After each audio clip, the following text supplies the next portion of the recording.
Chris Yandeck, CY interview covering Las Vegas and the world. Week 6 of the college football season begins tomorrow, and we welcome back Lane Fobbs, of course, Bearkat Bites at Bearkat Bites on Twitter/X. Go over there, find out his Substack, all the information he covers on Sam Houston football and all the other cool college football teams.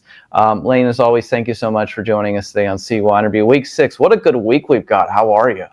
Pretty good, man. We're almost getting halfway through the season. It's insane. This is why you have to chew on so much college football as you can and drink it from a fire hose, because when it's gone, it's gone. It's a fleeting, beautiful memory, and we're right here in the thick of it.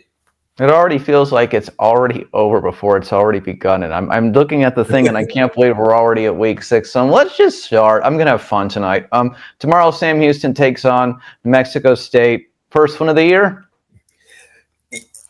In a word, yes. Sam Houston kicks off the meat of Conference USA play for them, and they kick off the college football week. How about that? So the thing about this is, Sam Houston, 12 days off and coming off the bye after the loss to Texas. New Mexico State, 5 days off. So short week. Oh, by the way, you're coming off a road loss at your rival, New Mexico. Oh, by the way, you got a lot of people hurt, including your linebacker, Tyler Martinez. Oh, by the way, you can't really run the football. Sam Houston defends the run pretty well. So this won't be the prettiest game because of the quarterback situation for the Bearcats, but I think Sam Houston figures out a way to grind out a win.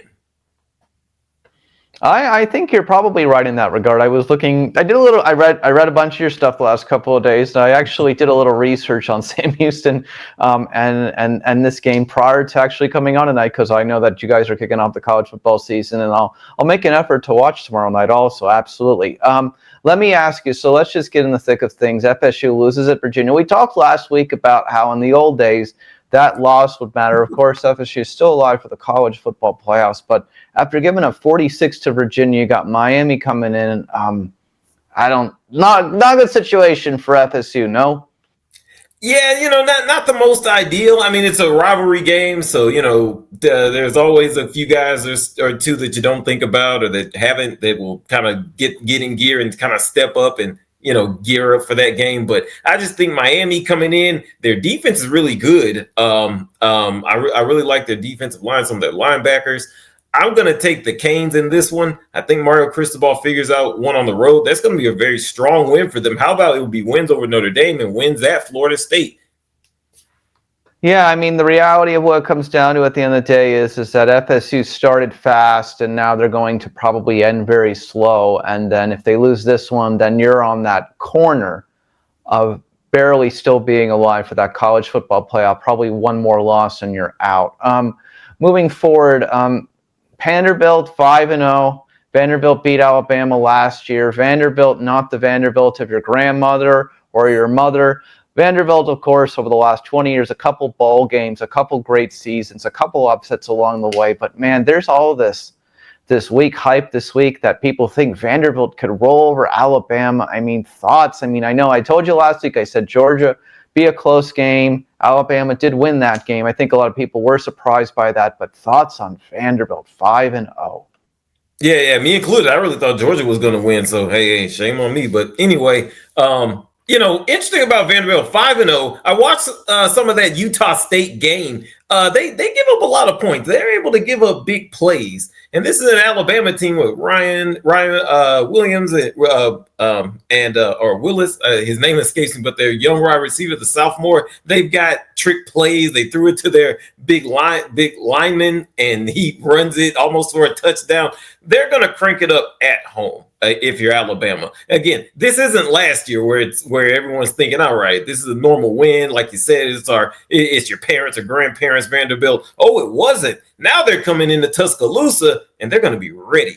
So I think Diego Pavia, I love him to death as a player. This generation of Johnny Manziel, it's incredible. I think he's going to do enough to make it fun, but I expect the Tide to kind of pull away later. Yeah, I think so too. I mean, crazy stuff though. We live in a universe where Vanderbilt is 5-0 and Florida's 1-3, and they buzzsawed South Carolina a couple weeks ago. I mean, not your normal college football season. This is why we play the games. Undefeateds, Texas Tech and Houston. Texas Tech coming off that victory last week. You thought they would get it. They sure did. Thoughts?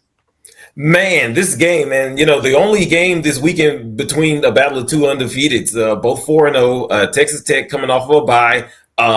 I really think that, I picked them because, again, they're putting all this money into it. They're doing these things. So, this is year 2 or 3 of Coach Joey McGuire. I believe they were in Lubbock. So these are games where you really have to show that, hey, there is growth. Now, Utah, they showed that. Now you're going into Houston. They're 4-0. They're really feeling good with Willie Frisch, the program builder there with year 2. But I expect Texas Tech to get in and escape Third Ward down about 30 minutes south of us here, where I'm based out of. I expect them to get out of there with a victory and take it back to West Texas. Great game for sure. Moving forward on that, I told you last week, I said, Auburn, you go into Oklahoma, not playing very well, then you got to go to TAMU. I told you TAMU would get it done. Now TAMU's got Mississippi State, and Mississippi State a little bit better than people thought, I think, to start the year. 1 loss. Letdown spot for TAMU, or do they just keep moving along? This is really kind of almost a question of Mississippi State. Like you said, they're coming off of that tough loss, narrow loss, should have won against Tennessee. Are they going to either be down and say, oh, man, we feel bad coming into this game? Or are they going to say, we're actually pretty close. We're a lot better than we think. So if they do the second one, then, Texas A&M might be in a little bit of trouble. Remember, the offense didn't do a lot. The offense didn't do a ton. And the defense, while it made plays, a much more competent quarterback than Jackson Arnold and Hugh Freeze's scheme would have done a little bit more. And remember, it ended up being a 1-score game because they made a very boneheaded call on a 3rd and 1, where on a 3rd and 1, when you should run the ball, eat up the clock, they try to throw, it's intercepted. So this one will be a little close, but it's a blackout in College Station. A&M will win. Yeah, I mean, A&M could be the surprise SEC team in the college football playoff if they keep this moving along. It should be quite interesting. Let's move along here very quickly. Iowa State at Cincy, you wanted to talk about this one. Let us know what you think. I really like what Matt Campbell has done at Iowa State, and he's going into a tough spot here on the road. I believe Cincinnati's favorite, or Iowa State by not much. So that tells you that people haven't really caught on to them. They do things that travel very well. They play defense very well. They play smart. They have smart play calling on offense. They do these things. Meanwhile, you've got Cincinnati. I'm not sure if their big defensive tackle, Dante Corleone, is going to play, but this is a spot that if Iowa State, and if they really feel like they can win the Big 12, you got to take this one. Grab this one. Now, Cincinnati looked pretty impressive against Kansas. So this is a tough game, but I'm thinking that Iowa State and the Cyclones are going to get a victory. I think so too. Listen, you know what? I was looking at this week of college football games, and I thought to myself, after you recommended this one, I'm like, I'm going to watch some of this game. I'm going to watch some of Iowa State and Cincinnati. This would have not been on my radar had you recommended that, so I absolutely am going to take a look at it. One I'll be paying attention to, but let's just see what happens. Florida off a bye. Texas comes in. If they can pull off a low-scoring affair and play the defense they played against LSU and Miami for 3 quarters, I say maybe. But, I think Florida's got a new football coach coming next year. That's all I have to say about that. I mean, if Texas can't win this game, not going to be good for Texas. By the way, they'll have 2 losses. And still could probably make the college football playoff, but 2 losses for Texas, not a good scenario, no? Oh, man, this is a wild one. Yeah, indeed. This is one of those because you got Oklahoma still coming up. You still got Texas A&M coming up. There's a scenario that if they lose or struggle, they could find themselves out of the playoff. Man, sometimes you got to swing. It's baseball postseason, right? You got to swing. Don't hate me, Chris. I'm going to take the Gators. I'm going to take them, and here's why.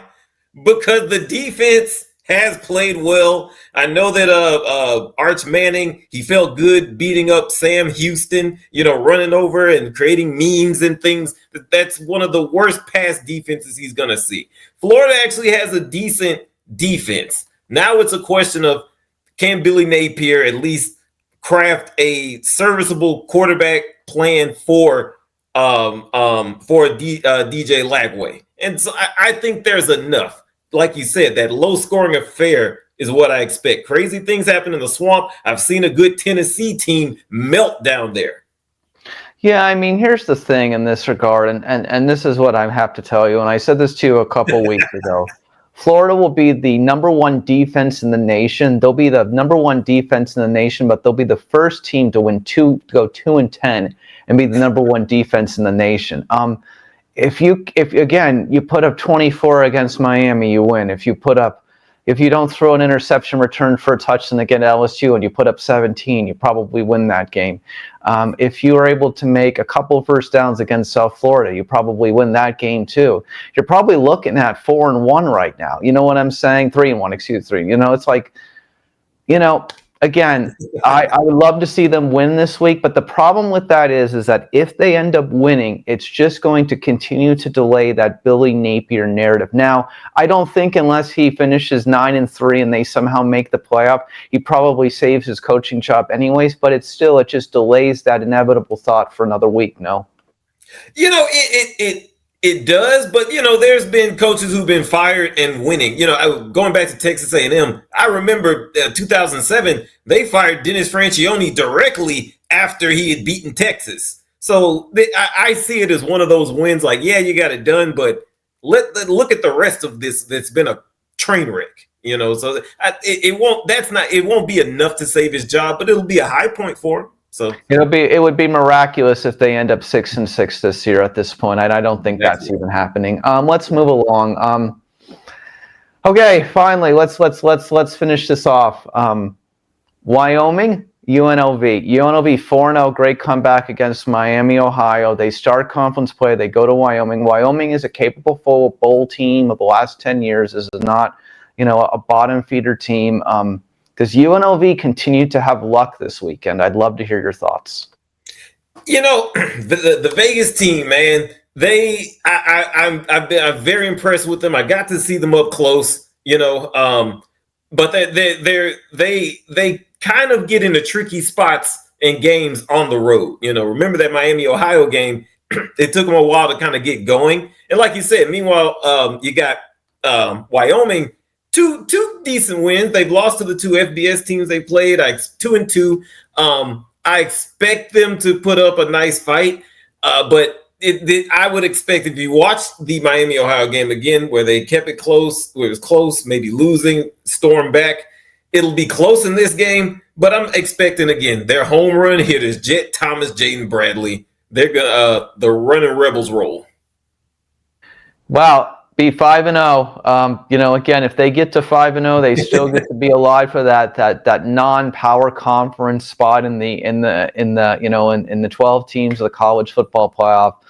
If they win again, I'll be a believer if they win this weekend. I will be a true believer if they win this weekend. I'll leave it at that. Lane, as always, tell us where everybody can find you.